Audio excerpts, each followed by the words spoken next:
I live in Umoji.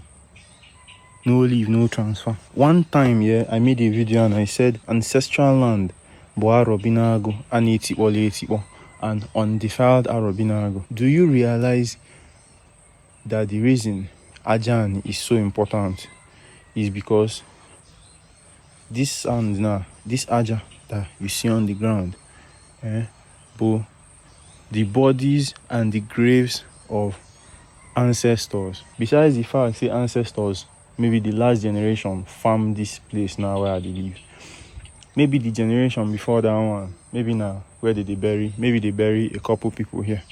So this sand wey me and you touch now and the bodies and the graves of our ancestors over many generations. An ogilisi plant can just suddenly sprout in a spot, or an oisi moss can just suddenly sprout. It could be an old grave, right? Maybe even an important person for an ogilisi or an oisi moss to sprout in their burial spot. Yes, it could also just be more coming out, yeah, but the burial spot of a dibia, yeah, the physical body of a dibia can charge up a place, can charge up his own private plot, right? His own small space.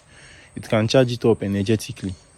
Even the Christian people have records of some things like that. Physical body is just an altar.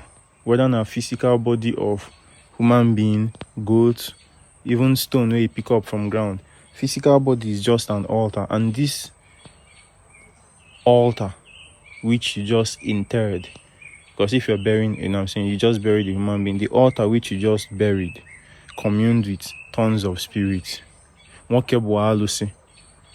Nezumezu.